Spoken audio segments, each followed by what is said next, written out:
Hello everybody, Naughty Nana does. How you doing? It's Friday. It sure is. TGIF. Cheers, dears. TGIF to all you. Look at me, red. How's everybody? Good, I hope. Well, apparently last night, Ron DeSantis put his papers in to be the President of the United States of America. Said he's going to announce last week. Isn't that the announcement itself right there? He says he's going to announce and apply the paperwork. Pretty sure that's an announcement, if you ask me. Now, he also made a little proviso there. In order to run for president, he made a new law that he can still remain governor while he's running for president of the United States. I don't see what the difference is either, because he's been running all over Hell's Half Acre there, hawking that stupid book, trying to disguise it as a presidential look-see, right? Up in Iowa there, thinking he's all that. People are falling asleep listening to him, just saying. But anyway, yeah, let's get on to all the crap that he's up to, shall we? Now, April 22nd, that's when he started this woke bullshit. And I wonder if he understands that woke is an African-American vernacular, meaning alert to radical prejudice and discrimination. Radical discrimination. I don't think he understands that part of that. That's just something that Christopher Rufo went and whispered in his ear, and he thought, oh, that's a good idea. That fucking laugh. Woo. But anyway, Woke Agenda begins April 22nd, 2022. So it begins with the Stop Wrongs to our kids and employees. Signed that into law April 22nd last year. Now, he signed another bill at the same time, Senate Bill 266, that stops institutions from spending federal or state money on teaching or accepting discriminatory initiatives. You know, things like everybody wants in the world, equality, diversity, I don't know, inclusion. Yeah, this DEI bullshit. He's banning all that because he doesn't want anybody but his little white perfect people to be anywhere near any institutions. He even had a bunch of Christians take over a friggin' liberal college. Yeah.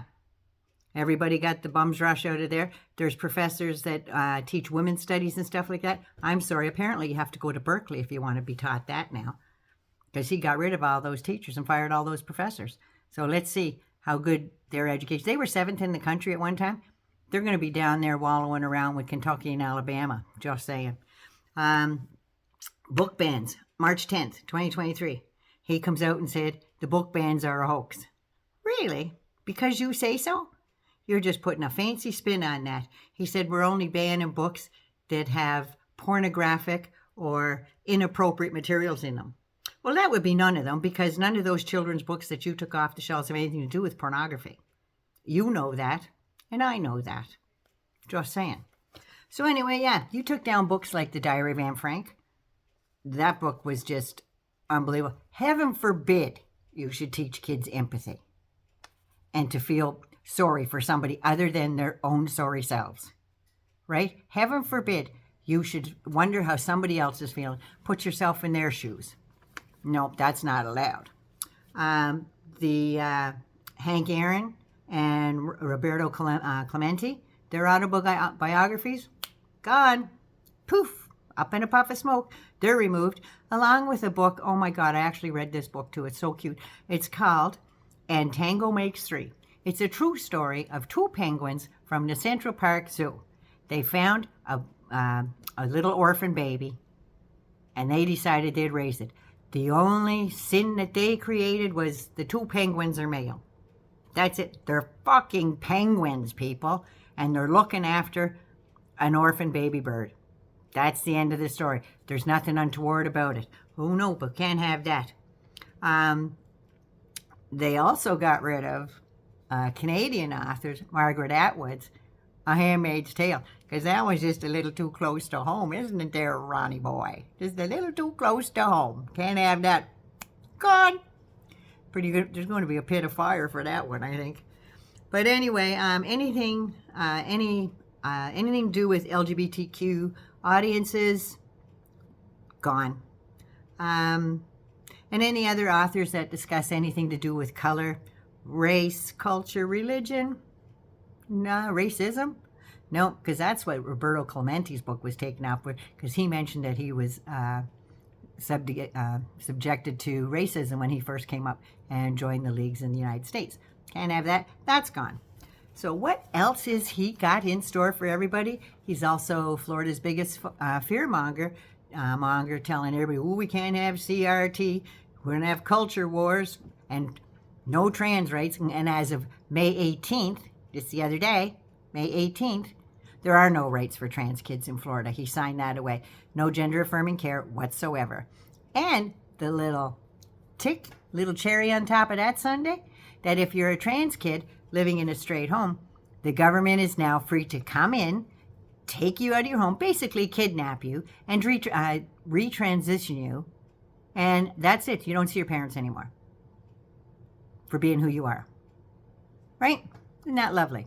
Now, his border policies. Now, you remember when he went to Texas, picked up a plane load of people, flew them to Florida, landed on the tarmac for I don't know what, 10, 15 minutes, just so they get a photo op of his buddy's friggin' hangar and his buddy's private jet, $650,000, and flew those migrants up to Martha's Vineyard, knowing full well that there'd be nobody there, and it's the off season.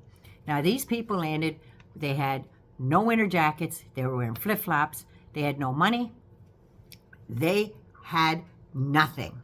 But they were off to a fabulous vacay in Martha's Vineyard with nobody around.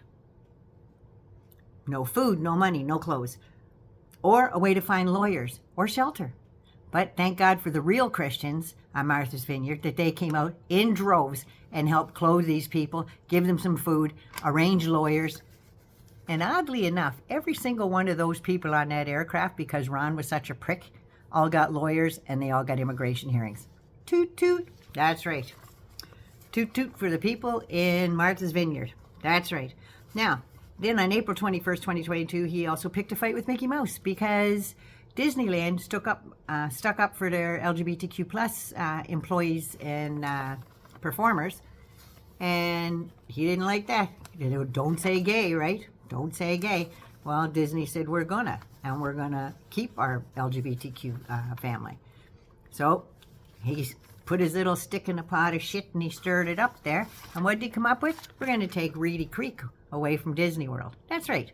Well, Reedy Creek was a tax-exempt thing, so to speak, for Disney. But Disney also picked up all the road costs for any road construction. They paid all the police salaries, firefighters, ambulances, and a shitload of taxes. But they got kicked out. Ron DeSantis said, you got to go, and he put his own Christian boys in there. So now, because Disney isn't looking after Reedy Creek and funding it, that means that the Floridian taxpayers are going to pay between $750 million and $1 billion to look after Reedy Creek. Way to go, Ron. Got your priorities straight, right? You know you're not helping yourself, right? So anyway, he went ahead with that. And yesterday, didn't Disney turn around and also tell him, and by the way, up in Lake Nona, we were going to build that great big complex and bring in all those animators and stuff from California. We were going to ship them all over here, and over 2,000 workers, billion-dollar complex. We're going to pay these 2,000 workers $120,000 a year. That'd put a lot of money into that whole friggin' region there, wouldn't it? Put a lot of money in there. So in hopes of this all coming together with COVID and stuff like that, so that put the kibosh on a bunch of construction, but it was getting ready to heat up again. So all these small hotels, all these restaurants, all moved thinking all these Disney people were going to be there and the big attractions were going to be there. Well, guess what? Disney said, nope, no thanks, Ron. We're not putting up with your targeted government retaliation.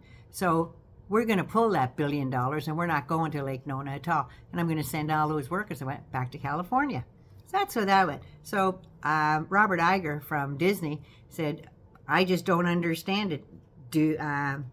Does the state want us to invest more, employ more people, and pay more taxes or not? Apparently not, because they're squashing that deal. So, way to go, Ron. Fucking over your friggin' constituents again.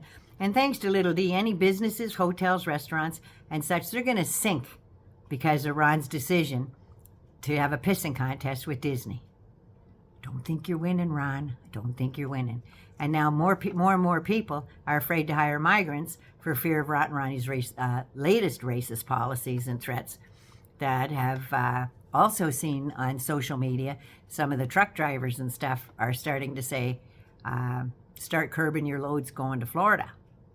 That's going to be a little tougher. Now they've got nobody to work in the fields because they used to bring in migrant workers every year to work in the fields, to work construction and all the rest. All that stuff is vacant. You go by a construction site in Florida, there's nobody there. And the same thing out in the fields and stuff like that. Numbers are dwindling. They need people in hospitals. They need people all over the place. But no. And one more thing DeSantis did to the immigrants. He signed a new migrant bill that also says that hospitals that accept Medicaid must include a citizenship question on their intake forms. And it stops local governments from providing funds to organizations that issue an ID card. Because when the cops say, who are you? At least they can pull out this card and say, this is who I am, I'm waiting for my papers. But no, they're not even going to be allowed to do that anymore. And it also invalidates out-of-state license plates and driver's licenses for immigrants as well. So what you're doing is you're shooting yourself in the foot. I don't know. People aren't going to be too happy with you, Ron. Just saying. Now, Nan loves you. Be good, be safe, be good to you first so you can be good to somebody else. I love y'all. Have a fabulous weekend. Mwah. Don't forget to subscribe. Love ya.